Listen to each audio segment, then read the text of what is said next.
Hello everybody, welcome to WhatCulture Gaming. I'm Scott, joined by Josh. Hello, Scott.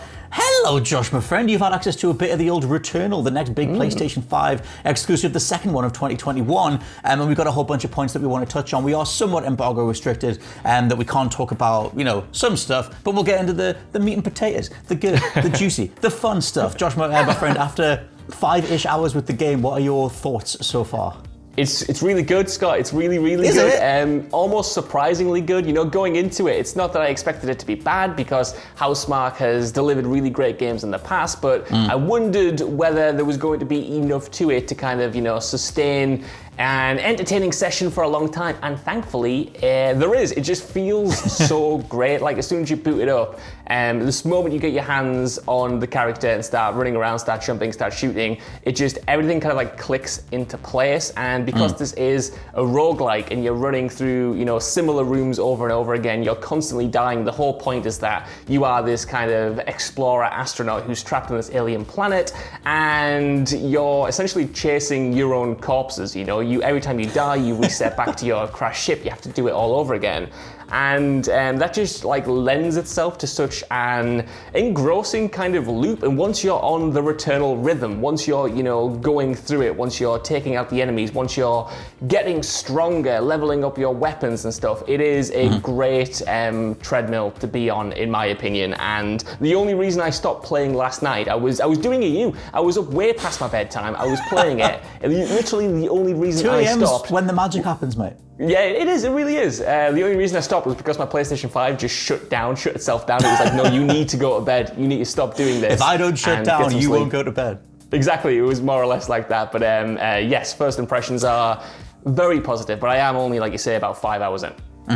So the big thing with this is, I have a couple of questions. One, how much does it remind you of Hades? And two, how do they balance the story stuff with the gameplay mechanic stuff? Does it feel like the story is as well integrated into the runs, the loops, the whole respawning stuff as it did in Hades? Or does this feel like, because the thing that I was wondering going in is a lot of us played Hades, immaculate game, sort of revolutionized or redefined how to even do storytelling in a roguelike. Returnal's been in development for long enough now where, there's no way they could take on board lessons from Hades. Returnal was always going to be whatever it is, and so I kind of wonder whether it comes in underneath the Hades or whether it's if Housemarque had the same approach to storytelling or whatever. How does it balance those two things? Really well, to be honest, at least so far. I'm really intrigued by where the story's going, because you're literally, like I said, you're trapped on this planet and you don't know anything about the environment, anything about the alien species that you're fighting, their culture, their structure and stuff like that. So you're learning along with the character, and every single run you do, you get to uncover a little bit more about the mystery at the heart of it. And I think the biggest success is that, like Hades, it kind of handles tone and atmosphere really well. There are whole horror elements to this game where you go first person and you do some things that are more story driven and character driven, and they mesh with the overall runs well, because you don't know when you're going into a room whether you're going to go into a pit full of enemies or whether you're going to go into one of these kind of story beats. And every single time a story beat landed, it felt unpredictable but satisfying, and it felt like it was paced right, where I wasn't just kind of running without making any progress. I was actually getting this story progress. But obviously the comparisons to Hades are going to be there, because Hades kind of just ruined roguelikes when it came out last year. It was just so good. And like you said, it made this huge step forward in terms of storytelling and meshing the structure of the mechanical structure with the story structure. And Returnal does something similar. I'm interested to see how the bigger picture plays out, but overall, I think, if you've played one of these before, you're going to be hitting a lot of the same beats. You're going to have different doors that are going to go to a room full of enemies, but you also get the chance to branch off and have kind of a safe space where you can fabricate items, or you can upgrade your character. You can get one of these parasites that attaches to you and gives you buffs and stuff like that. And there's always a risk-reward element to the gameplay that keeps it really enjoying.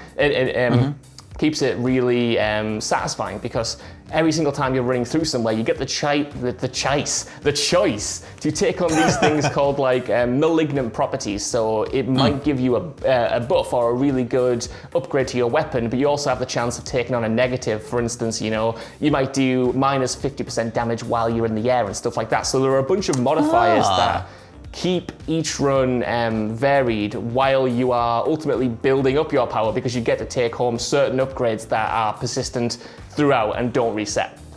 That's what I was going to say, because one of the biggest reasons that a lot of people bounce off roguelikes is that feeling of it kicking you back to the beginning, and that whole thing of like, what is the stuff that carries over, which powers or abilities or whatever like go into the next run.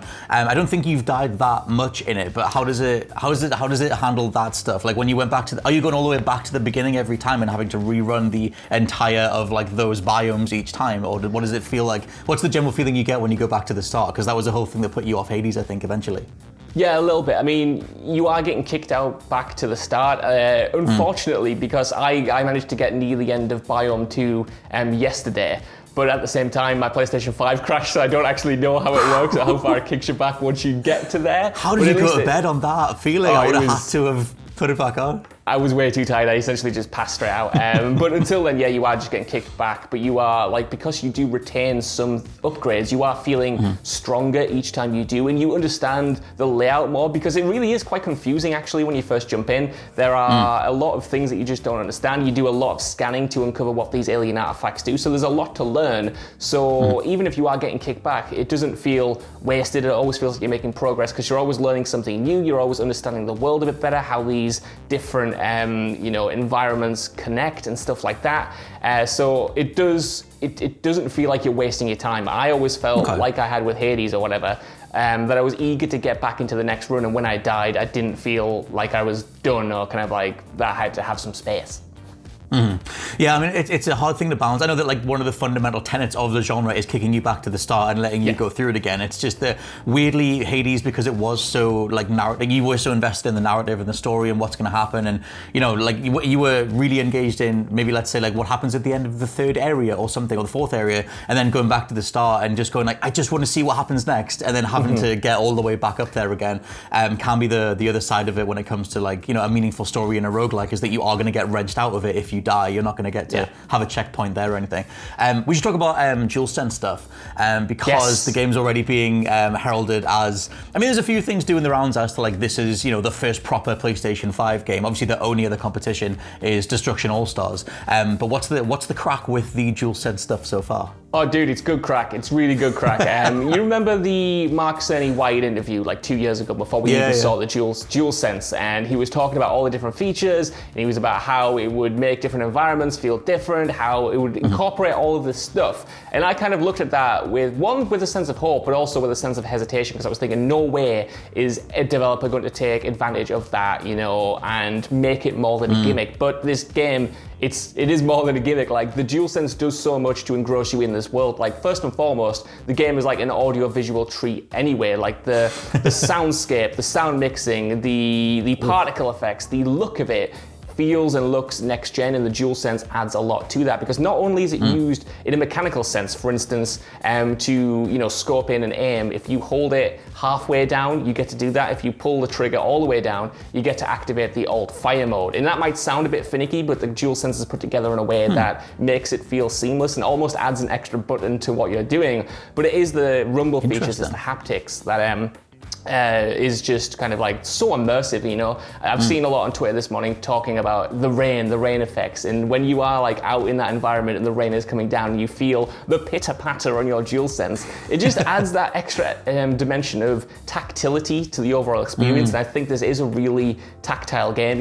I was joking and saying that when I talk about games before, that I judge them almost on their jump button, and Returnal has a very good jump button. It has a very good jump, and if you get the jump down, it's almost like a promise that you've nailed the fundamentals. Does it have it just does. An air dash though? That's the question. It does have an air dash. It's got a really good dash in an air dash, and it feels like the best way to describe the gameplay for me is that it almost feels like Control mixed with Doom. It feels like the agile nature of Control, and the kind of like freewheeling, physics-based particle effects glory that brought to the table, but also the combat chest that Doom brought to the front. You've got these like slow-moving bullet hell style projectiles where the entire screen is just filled with like, you know, energy blasts that are coming towards you, but you have time to dodge, you have time to move, you have ways to adapt, and it's how you take out the enemies and which order you take out the enemies in that ultimately makes you reign supreme in the long run. The thing that I think is going to make it, that description alone kind of makes me go like, oh god, like a third-person Doom with like sort of control elements and Hades elements, like that's a hell of a mix.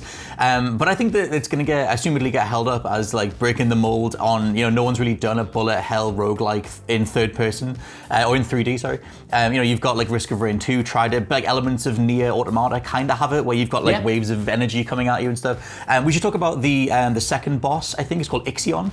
Did you get as far as fighting that dude, or did your PS5 give up before then? Yeah, it gave up just before then. I got the first boss done, and the boss fight was again, you know, I don't want to just constantly compare it to Hades, but it's just, you know, you putting it up against one of the best in the genre, and I got like the same feeling like going into this boss. You know, I'd done the entire run, I'd felt strong, you know, I'd got my health upgraded, I had a really powerful gun, and when I went into that kind of like first boss, it felt really spectacular and really kind of like epic. It felt like a culmination of everything I'd learned to that point, and that's what I love about boss battles. It was really difficult. I think the game in general is really difficult. When you first boot it up, it says like this is going to be a punishing experience. You are going to die a lot, and you do. It is hard. It is. I don't think there's a difficulty slider. Even you just have to sort of like go straight into it. And the boss battle, the one boss battle I have done was really just really strong. Really. It's just a good game. Like, it's just, everything comes together, man. Well made. In a way that I wasn't expecting. It's just a well-made thing. Well, Housemarque are like such a dependent dev. Like, I mean, a lot of people played Resogun. If you haven't played Resogun, go pick that up. Like that, I mean, the first time, when you were saying before about the particle effects and it being like a visual feast, I remember the first time you deploy one of the smart bombs in Resogun and everything just turns to like sort of candied pixels, and it's just kind of like, oh my god, that's like, I feel like that's just genuinely pleasurable for my eyes. And I feel like they've kind of just amped that up. They've got all the PS5 hardware, the SSD and everything, and they can just crank all that stuff up. I guess, yeah, you mentioned the difficulty and everything. You know, and going forward, like, you know, the idea of how the biomes are going to play out, the way the story is going to play out. And we'll have the full review out very, very soon. We'll obviously be returning to the game, probably in podcast form. We'll do it on our show next Monday as well. So let us know what you think down in the comments below in regards to a preview of Returnal. Are you excited for the game? And what's your general thoughts on it so far? For now, I've been Scott from WhatCulture.com. I've been Josh from WhatCulture.com. And we'll catch you next time. Bye-bye.